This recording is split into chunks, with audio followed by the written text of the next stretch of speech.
Today I'm telling the third story in the series of introduction to my travels around the world. So the first three stories are all about ex-Soviet countries back 30 to 20 years ago. So there are more two border crossing attempts to tell when I was still young and naive, willing to have a easy way crossing border with no consequences. And I was well physically prepared, but of course the border patrols and guards were also trained on professional level, so I wasn't successful. So two more attempts. One was in Odessa. I think it was around 1995. Yeah, it should be 1995, somewhere around that time. I traveled down to from northern part of Europe, from my country, which is now part of Europe, from western part of ex-Soviet. In Odessa, I basically went to a port, close to a port. There was some hill which overlooked the port. So the hill was open to everybody. I mean, that was little park. But I spent there considerable time walking back and forth and sitting down and watching all over the port, trying to figure out which of the ships there is heading to some foreign country. And if I remember it right, I couldn't figure out because obviously I didn't take out some binoculars, not to be spotted very easily for that. And I did go to the port. I looked that there was train coming in, the cargo train to the port, and going out, of course, too, from one gate, but this gate was very well guarded. I saw a watchtower there. The military guy was standing above, and it was controlled very well, so I wouldn't be able to head there. And I didn't want to take risk to hang under the cargo train, to get in there. So I jumped the fence. I think I did all the same day. Daylight. I didn't go at night. I was daylight because the port area was quite big, and I didn't want to be spotted at night. It would be out of place there and would be easily to catch me as a foreigner kind of subject there, not out of place. So I went during the daytime. I jumped the fence and just walked casually, walked till the area where the ships were. I walked like a worker, with straight face, no spying movements or anything suspicious. But just by bad luck, one officer who was just walking around there, he spotted me. He was walking as well, like usual, but he spotted that something is out of place, that I don't belong there, probably because of my clothing and my backpack. So he stopped me, asked me what I'm doing, and I don't remember my answer. I really don't, but he didn't take it as a real answer. He brought me for checkup to some building there. And in the building, some guy told me, as I remember it, that first, of course, they asked me how I got in, and I told them a wrong story because I was planning to try again. I told them I came by the cargo train. And, supposedly the military control there at the gates didn't do proper check because I wanted to keep the secret how I got in for next try. But they believed me that I came there. Probably I wasn't the first one, but they said that I was already on watch of them when I was walking in the park. They recognized me that I was whole day or half a day walking in the park and watching the port suspiciously long, not as a regular tourist. So yeah, we already noticed that this guy probably gonna try to jump the ship there. Anyway, I was caught just by unlucky coincidence that somebody was walking past me and suspected me. If there was quite a little movement at that time when I went, so I think it was the end of the day. It wasn't completely dark yet, but it was like end of a work day. So I would have slipped through, but if I would have gotten on the ship, I don't know. But yeah, I was told not to try again, and I decided, yeah, better not. So that was my attempt, unsuccessful, one of the total 8 attempts. And the last attempt at all, was actually not abroad anymore.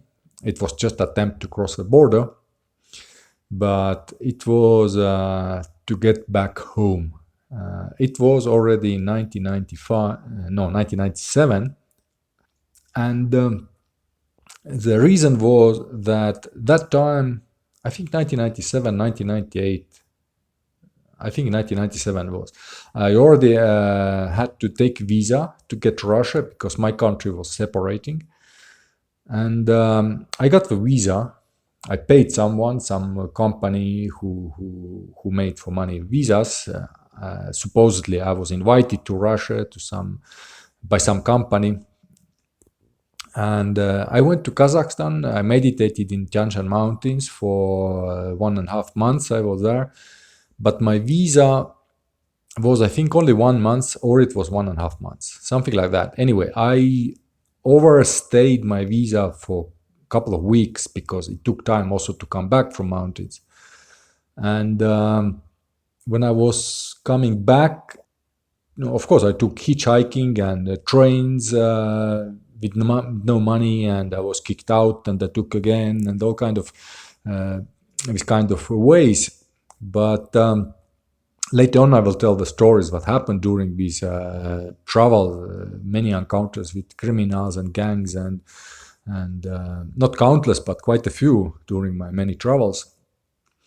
So anyway, I came back and I took a train. I told from, I think, somewhere after Moscow, and not from Moscow, but close to border already, I took the passenger train. I explained to the person who takes care of people there. So I explained that I lost the money. They called like supervisor. They accepted me because I showed my passport. I just lost the money and I was going back to my country. So we didn't suspect anything wrong with that. But on the border control, the military guys who control the documents, they saw that my visa has been expired by this time. As my visa has been expired, in Russia, the rules are different. They don't kick you out of the country. In Russia, they keep you in country. You have to go to get new visa and to prolong the existing visa, and then you can get out with valid visa. Otherwise, you are illegal, and as illegal, they don't kick you out of the country. They punish you for that. That's different between the rest of the world and the Soviet Russia. Of course, it was after Soviet, but it was still the same principles. The laws had changed so fast. Maybe now it's different. I don't know. Anyway, I was told to go back to Moscow. I said, I have no money. I lost money. I need to get back home. They didn't care. It's the law. They said, you have to go back to Moscow, apply for a new visa, for extension of visa, explain them why, what happened, why you overstayed your visa, and then wait for a response, which can take months. So basically, I was supposed to go back to Moscow and to start the procedure of getting new visa. And when my visa was accepted, with that visa, I could go out of the country. So without money, I had better ideas. I was planning, after so much trials, attempts, to go on my own. But as I was so calm, the border guard actually told me, I see you are so calm. And basically, these people, by their experience, said that these people who are shouting and crying and insulting, and they don't do that. They don't cross the border. They just threaten to do that. But as I was so calm and said, okay, I will go back to Moscow and I do what necessary. That they said, you're gonna try. I can see in your eyes. You're gonna go on your own. But they said, if you try, we have warned you. You are now in a computer that we can imprison you. And I don't remember if he told me that time or later when I was caught already. But they told me that it's up to 3 years. Anyway, I was thinking how I do, which way I go over border, because by that time I knew that many people were crossing the border there. But they knew the routes, and special people who lived in the area helped over borders, because that time the metal business, the valuable color metals from Russia were brought over to Europe, and most of the time through forest routes. So basically, I know it's possible. It's not so difficult, but I didn't have the right people there with me to explain me where best way to go. And I was thinking I was already back in little town away from border, and thinking either to go to Moscow, which was absolutely not an option for me that moment, because I knew that it was just not an option. It wasn't even in my mind that I will go back to Moscow and start the process of getting new visa. But I was just thinking, how is the best way to get back to my country and never come back to Russia anymore.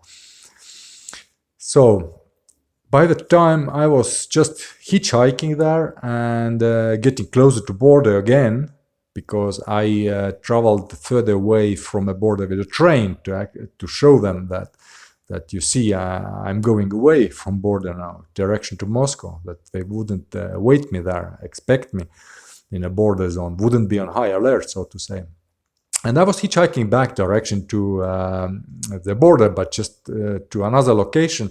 And one guy, it was also from my country, he was driving truck to my country, and he told me that he will help me over. That it's not first time, he done it before, helping people over, and just hide behind. The truck cabin was big, and that was sleeping place. So I lied down on the cabin behind, and he put a sleeping mattress over me. And occasionally went to, on the border control, occasionally went to show his documents. But again, unlucky thing happened that one of, it was just a good control post. By the time, I don't know, he did proper search of the cabin and the car, and he found me under the mattress. So anyway, they arrested both of us. And the guy who actually drove me, he wanted to bring me over, he got free after just several hours in their imprisonment place in the border patrol. There's just chamber, nothing special, where they locked us up in different chambers. And he was left free, and obviously for me, it's no question about that he paid for it, because he had a lot of cash with him.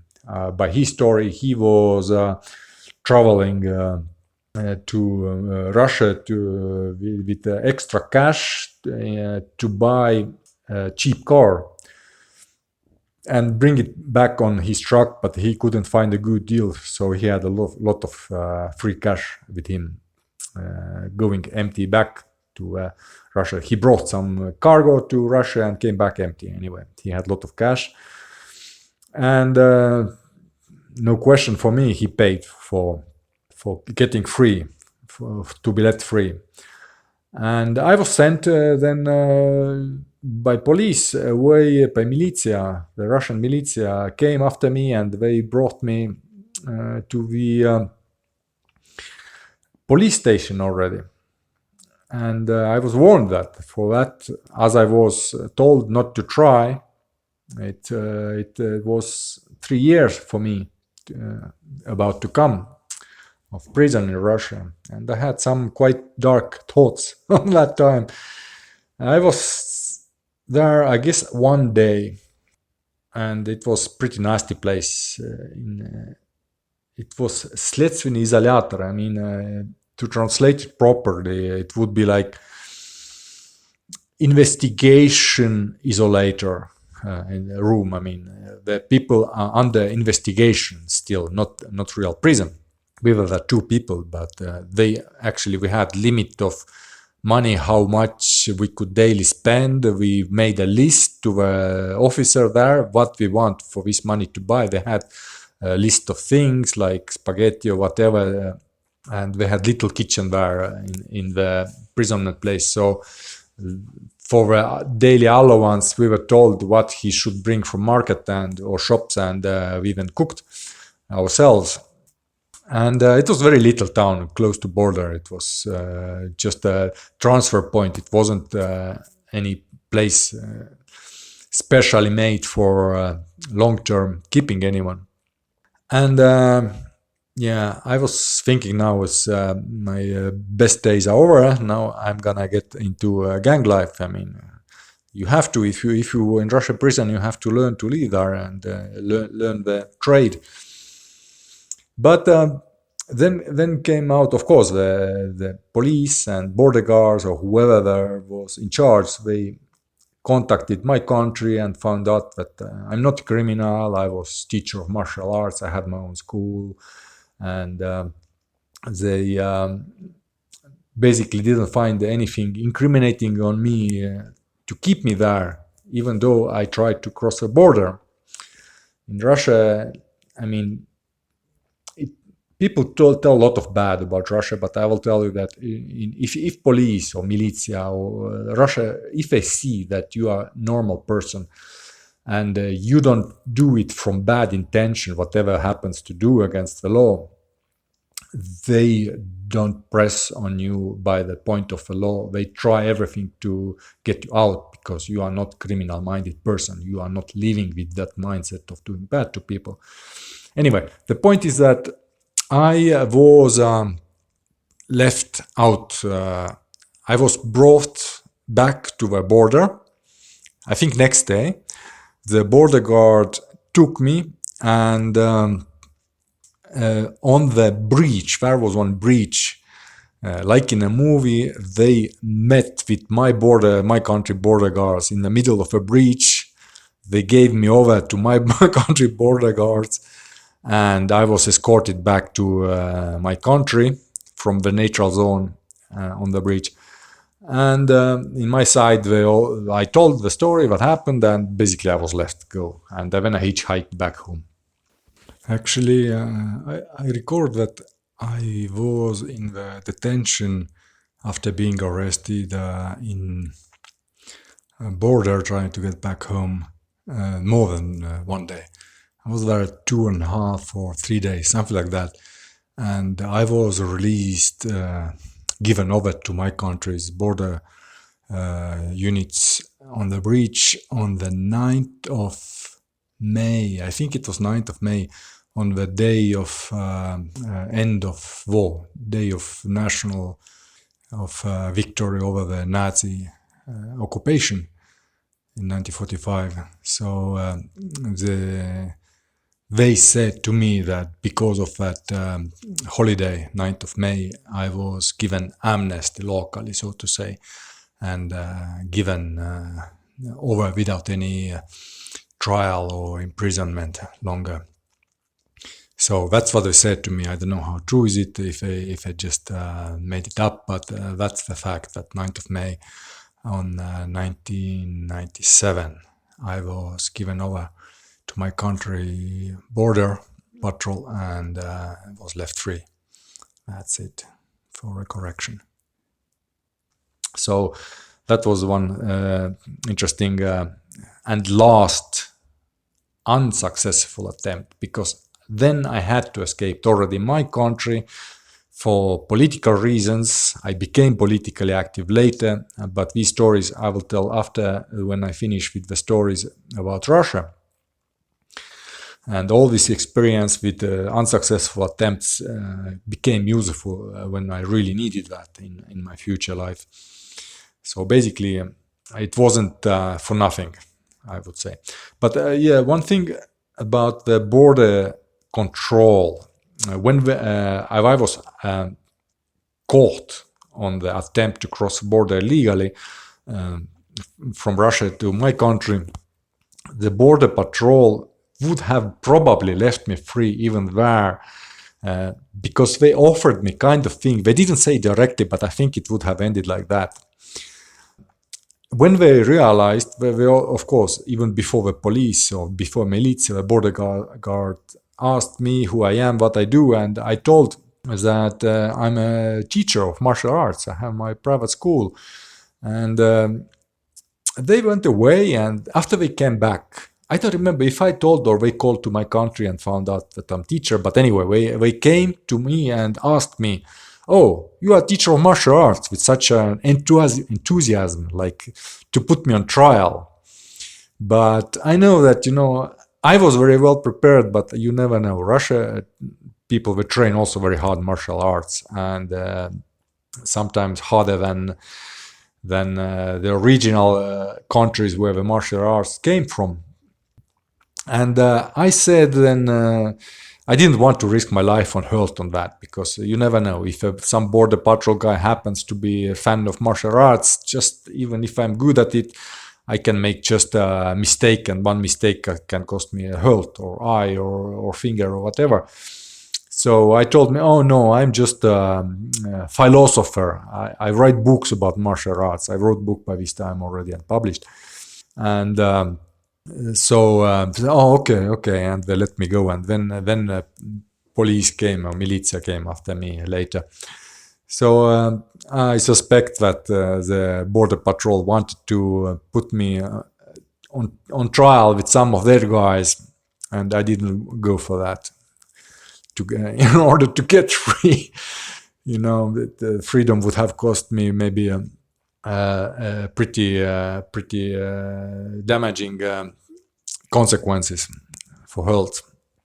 Why I'm telling that? Because, okay, I tell you one case that happened in Russia earlier times. I was traveling not only just to look around and go to China or Japan to practice there. I practiced martial arts also on my own during my stopovers somewhere in mountains, and meditated. And in some places I went to martial arts schools in Russia. I found them different ways. Sometimes just people told me when we talked that, okay, you should go there, But in one place it happened. I went to a kind of secretive martial arts school. It wasn't secret completely, but it was a kind of invitation only martial arts school, not widely publicized. And because they didn't train sports karate, they trained some techniques which are forbidden during the sports.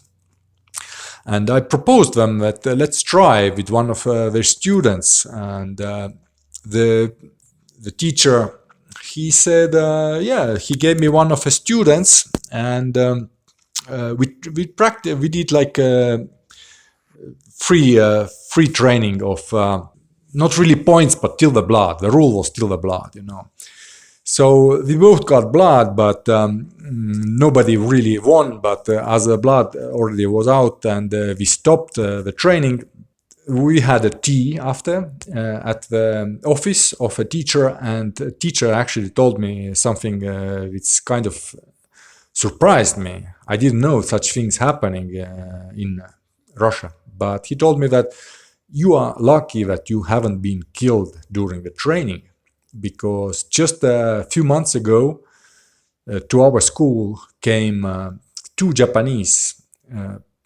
martial arts professionals and proposed fight for life, either them or to unconsciousness or whatever.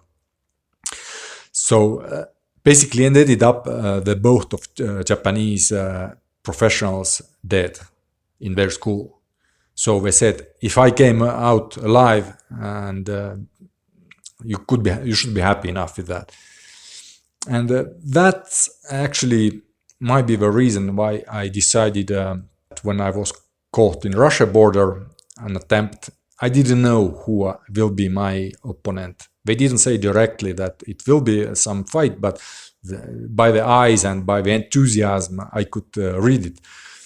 So I declined that, saying that I'm just a writer because I don't know how good the opponent will be and if I end up with damages, with serious damages.